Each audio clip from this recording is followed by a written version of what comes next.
Hello everyone, my name is Aarti Khosla and I'm the founder and CEO of COE International, and also I'm the member of some of the national and international committees that are working for standardization in the education sector. In the last 23 years, I've been associated with close to 2,000 organizations, private and government, in India and in some of the other countries as well. I have helped these organizations in their journey of standardizing and re engineering their processes and systems through my trainings, assessments, and auditing. COE International is the first accredited educational certification body in the country, and we carry out assessments, the third party audits, and certifications for not only schools but for higher education institutions, early childhood educational organizations, training institutions, and coaching institutions. This is for the principals, the directors, and members of the management committees and boards of schools and engineering colleges who are dealing with the coronization of the education sector through standardization of their educational management systems. I will talk about implementing standards in education. I'll do that in a while.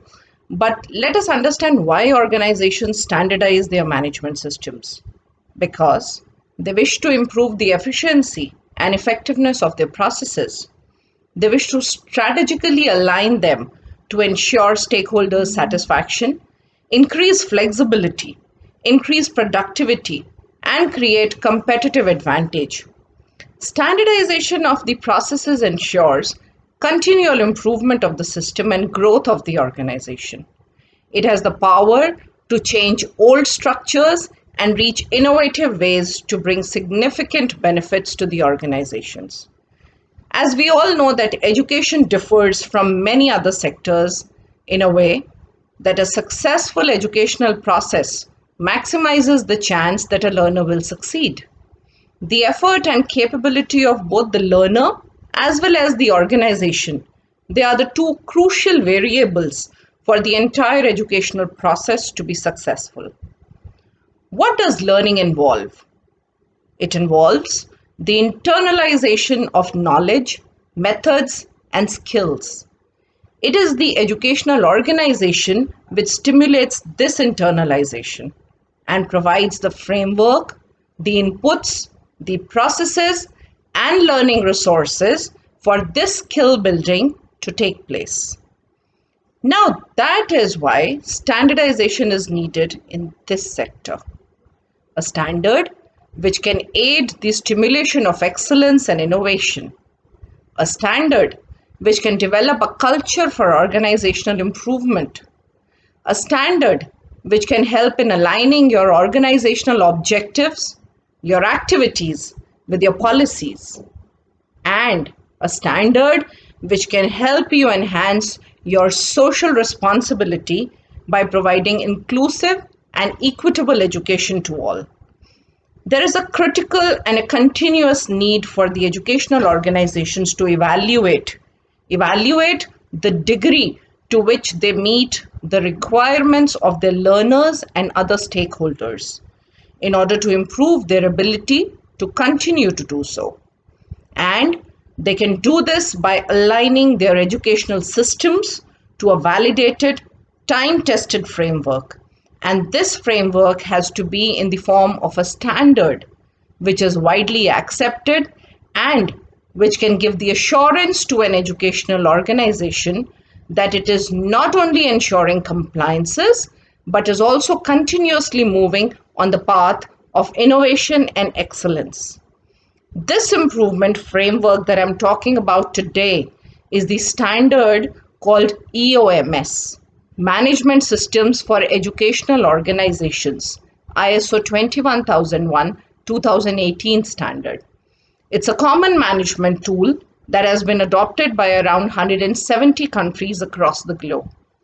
The International Organization for Standardization, as we all know it as ISO, is the oldest and the most experienced organization in the field of industry standardization, ranging from the standards related to quality, environment, health and safety, and food safety, etc.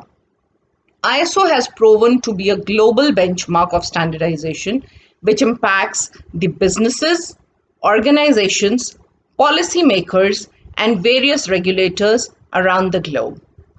On May 2018, ISO published this requirement standard called ISO 21001 specifically for the education sector.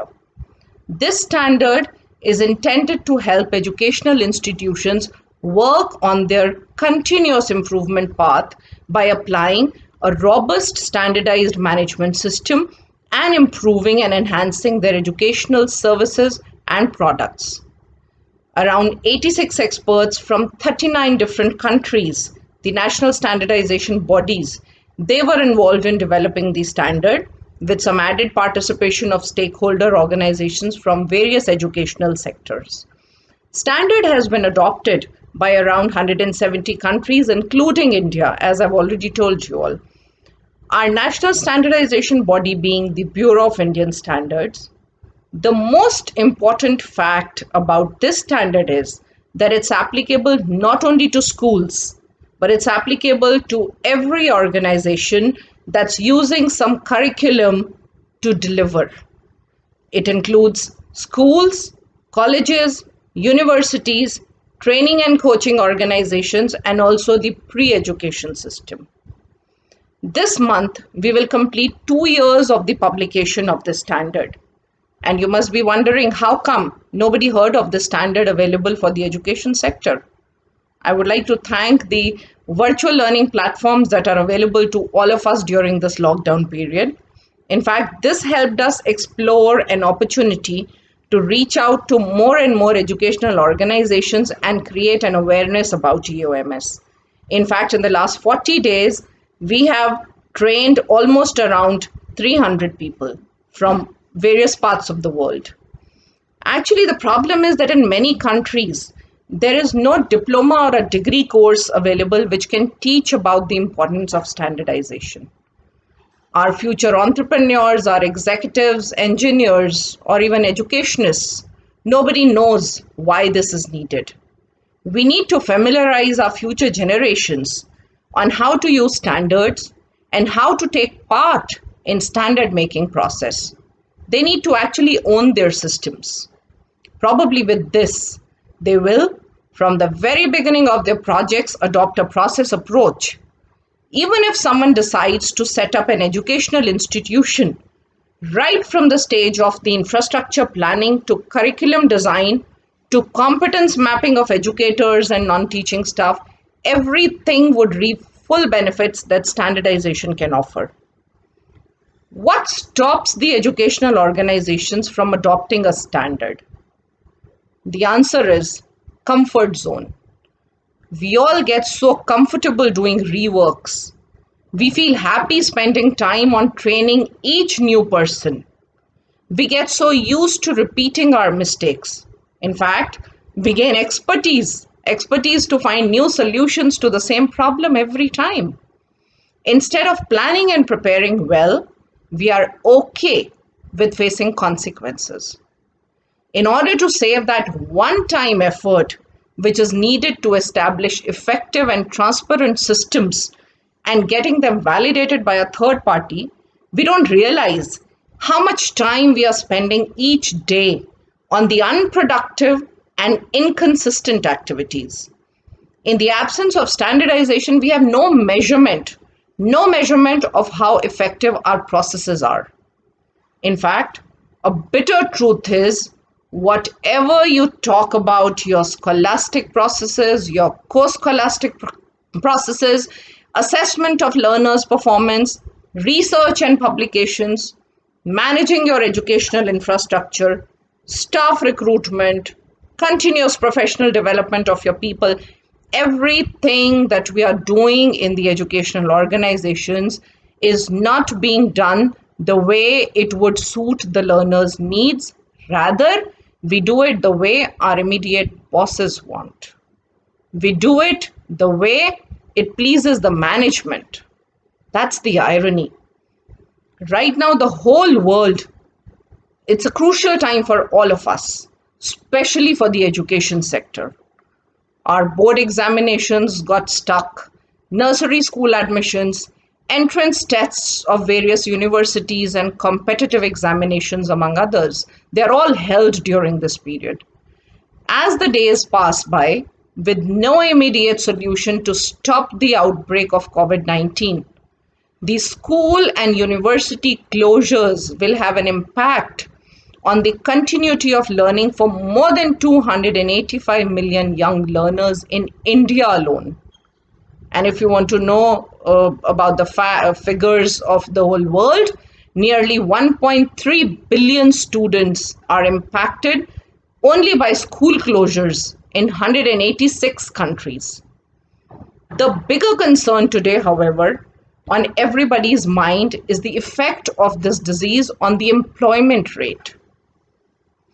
As per the results that have been given by the Center for Monitoring Indian Economy's estimates, the rate of unemployment shot up from 8.4% in mid-March to 23% in early April.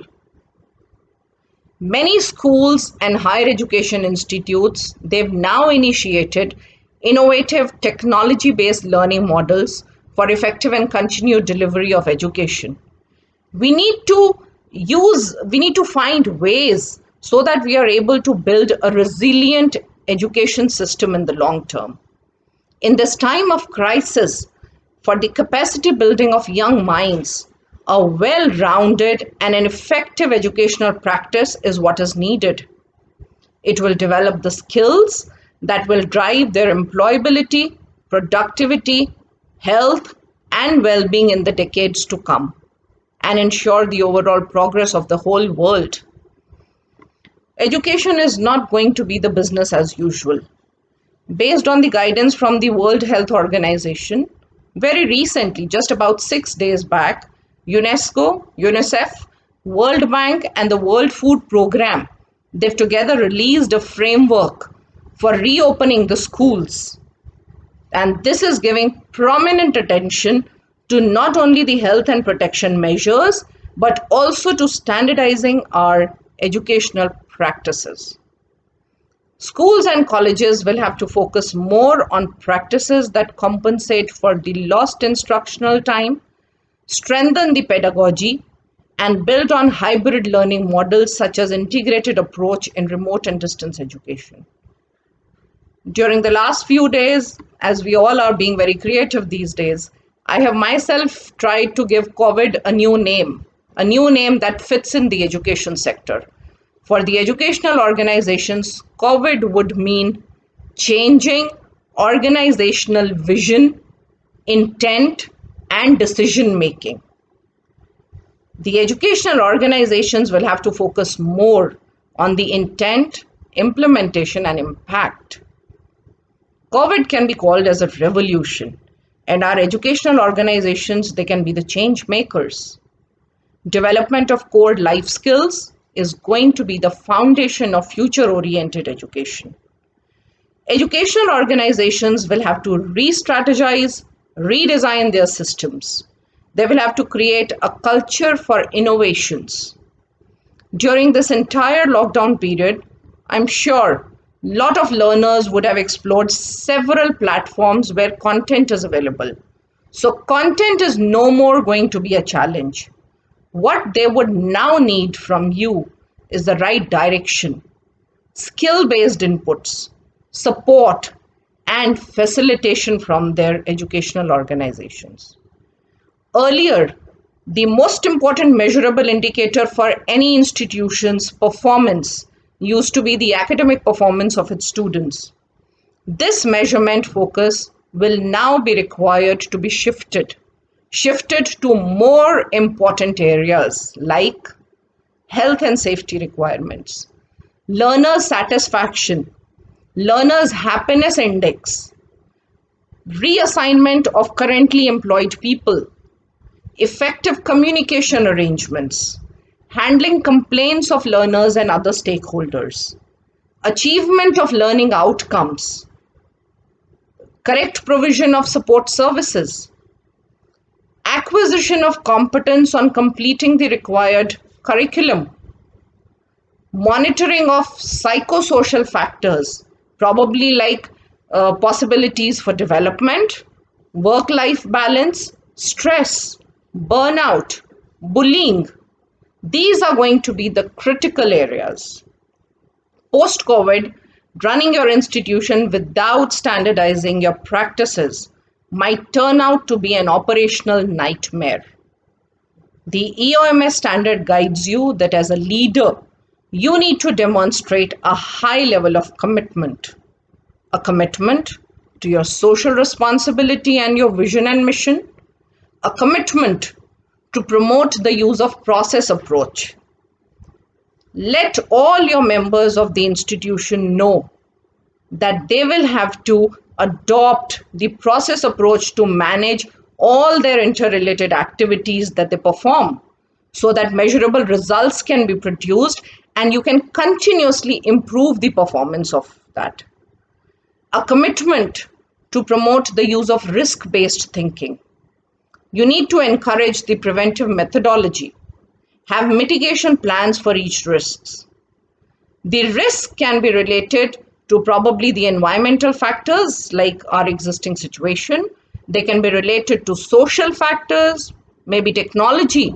A lot of our educators are still not very comfortable with technology being used as the platform. Risk can be related to competition. Your learners as well as your staff, they are all going through a phase of stress. Plan actions to deal with all of this. These actions may lead to new opportunities. Probably you may end up adopting new practices, using new technology, launching a new educational product or service. As an educational leader, you will have to engage, direct, and support the other people in your institution so that they are able to contribute to the effectiveness of your overall management system. You need to support other leaders in the management roles for their areas of responsibility.